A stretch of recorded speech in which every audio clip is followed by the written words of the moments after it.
insane. Are you sure? Are you okay? Did you see the news? Watch Right now, out. I can see her. Oh my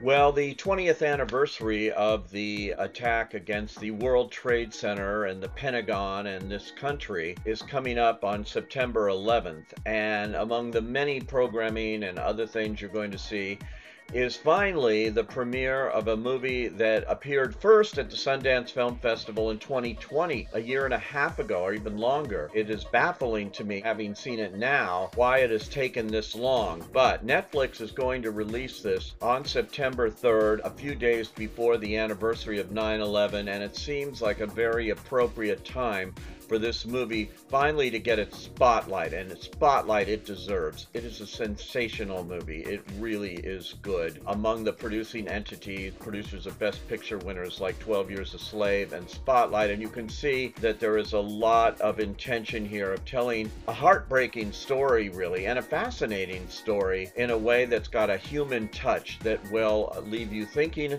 about this movie and also appreciating what it has to say about human beings and their ability to come to the table, as it were, and be a good person. And that is who is at the center of this, Ken Feinberg. This is all based and inspired by his 2007 memoir. He is played here magnificently by Michael Keaton. This is a perfect role, and he really understands this guy. Ken Feinberg was assigned, he's a lawyer and a mediator, assigned to run the September 11th Victim Compensation Fund. Now, a movie about a victim compensation fund doesn't exactly sound compelling at the outset, but boy, is this one ever. Here is a story about a guy who's dealing with numbers, dealing with calculations, basically having to decide what is a life work based on what they did, what they made in their lives, what became of it, these victims of the 9/11 attacks. What does their families get, and can you put it in the term of numbers? My wife died that day, and everything about this formula offends me. Sorry to hear that. But we can't bend the rules for every case. Why not? Congress gives you broad discretion. But when 7,000 citizens ask you not to be treated like some numbers on a spreadsheet, you act like that law came down from Sinai.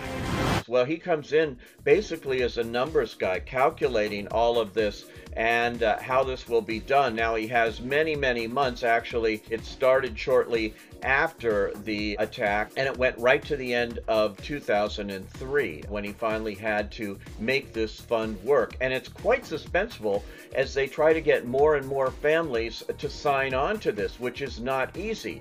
And the movie very smartly focuses a lot on the survivors, the people left behind, on the people who died in it. We hear their stories, many from the real people themselves. The film director, Sarah Colangelo, and writer Max Bornstein includes many of the stories from the real people, and we see them on screen here, and that's effective here too.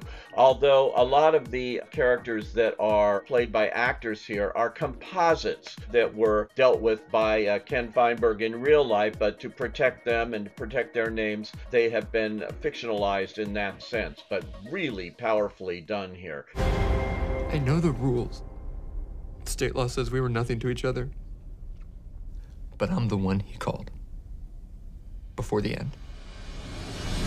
So it's their stories that are weaved in and out, and it is the evolution of the thinking of Ken Feinberg and his associate here, Amy Ryan, plays Camille Burrows, and they have been through this before with other things, and they're sort of like the bureaucracy as they start, but then they really see the angst and what goes on here, and maybe it is too soon to treat these people as dealing with numbers. Really good acting all the way down the line here as we see this play out here, not just from Michael Keaton, but I was really impressed with Stanley Tucci playing Charles Wolfe. Now, he is a real character here, a community organizer who lost his wife on 9/11 and is really standing up to Ken Feinberg here, wanting a lot of changes in the plan here and really pushing him and developing a following to see that he is someone himself that is far more trusted than Ken Feinberg was by these people who Feinberg needed to cooperate in this effort here to complete the fund. Tucci is just great, and his scenes with Michael Keaton are excellent. Amy Ryan is excellent in this too,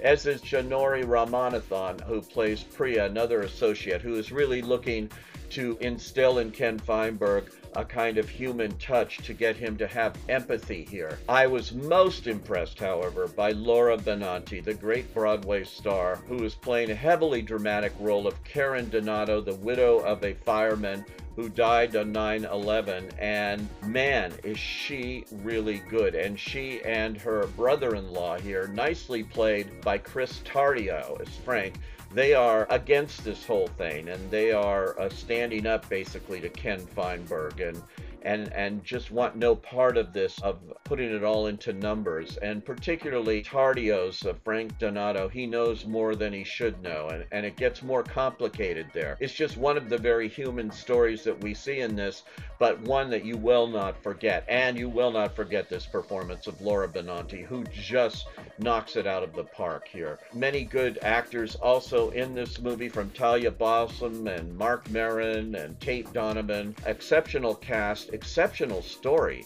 really powerful story. I do not understand why it took a year and a half for this to finally come to light, but it does. It just shows you it's not easy out there, folks, making independent movies and getting them sold and getting them seen.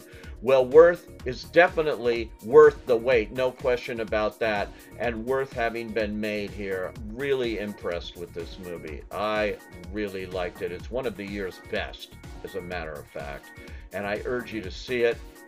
It will be on Netflix September 3rd. Check it out. I say watch.